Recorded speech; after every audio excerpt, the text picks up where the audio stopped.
Right, so in this video I'm going to be demonstrating how to make 3D text.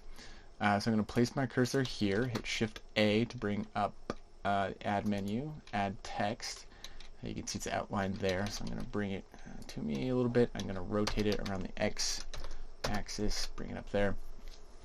And then I'm going to hit Tab to edit it, and then you just edit like any normal text. So I'm going to call this Chiller 1.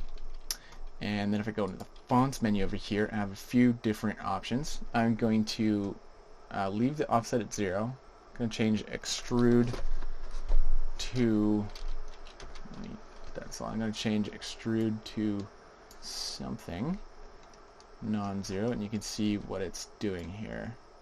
It's making it thicker. So I don't want it super thick, but I want it to have some thickness. And then maybe a clip starts a little too much. I'm going to change that to 2 inches or so. Alright, so extrude's good, and then I want to give it a little bit of bevel, depth. Yeah, something like that. And then for the font, I need to go find the actual font I want. So this is the Blender default font. Use Open Sans. That's our company standard. We should probably stick to it. You can generally find that at C, Windows, fonts, A, B, C, D, there we go. And then find Open Sans.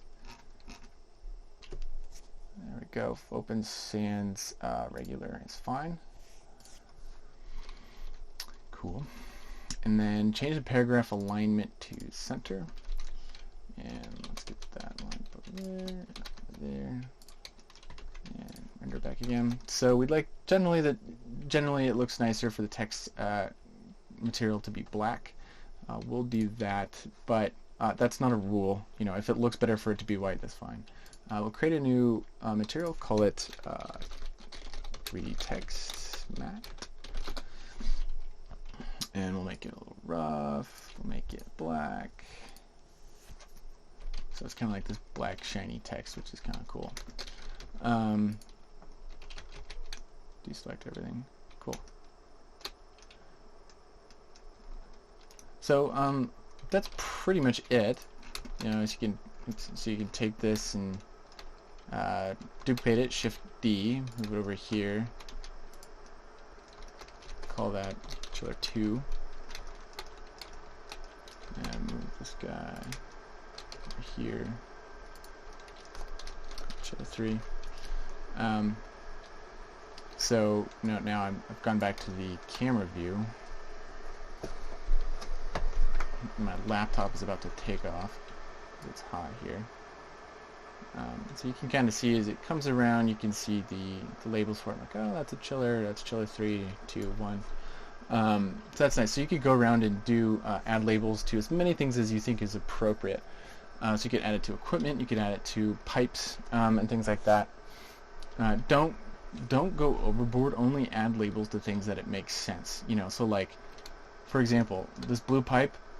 I'm guessing there's some cold water in it because it's blue. You know, if there's red pipe around here somewhere, I'm just gonna guess that that's, you know, hot. Right over here, so I'm like, okay, that's probably hot water. You know, like the colors speak for themselves. We don't have to put a bunch of 3D text on it that says this is chilled water, this is hot water. The point of visualization is to use text as little as possible, but sometimes it can be nice. So I'm going to demonstrate one other quick thing with this Chiller 3 right here. Go back to solid mode, pull it forward a little bit, and now, wouldn't it be nice if this text always faced the camera? So let's see if I pull it, you know, so camera's over here right now and I can't really read that because it's pointed in the opposite direction. So what you do is select the text, that 3D object of the text, come over here to the Object Constraints panel and add a locked track, and then set the target to your camera. And then it's gonna make it look goofy at first because you need to figure out which of these buttons to push, and I've never bothered to figure out to like understand how Blender thinks about it. I just click these randomly until it works. So so none of these are doing it. doing quite what I want. So I'm guessing I need to lock something else. So I'm going to lock X and then click through these. That's not right. I'm going to lock Y. There we go. So I needed to lock in the Y and I needed to track to the Z, whatever that means. And so now if you scrub the camera around, you can see that that object is spinning around to always face the camera. So I'm going to go out of the camera view and then scrub so you can see a little easier what's happening there. So no matter what, this text is always facing the camera, so it's basically always going to be legible to the camera, which is kind of cool. And again, sometimes that makes sense, sometimes it doesn't. And something you should watch out for is where you place that text. So for example, if I place that text kind of close to the chiller, and then I add the constraint, you can see what's happening now is it's like cutting through into the chiller, which looks bad. So avoid that by pulling it out a little bit. But that's how to make 3D text, populate 3D text, and lock it to the camera if that's something you want to do. Oh, another thing I should have done is I should have organized it. So I'm going to create a collection, going to call it 3D text, and you'll notice I actually have no idea what collection this guy wound up on.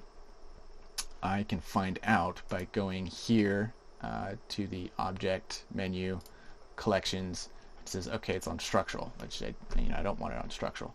So I'm going to hit M, say add to 3D text, and now it's on 3D text, which is where I want it. So I can toggle its visibility and such if I want. All right, that's it for 3D text.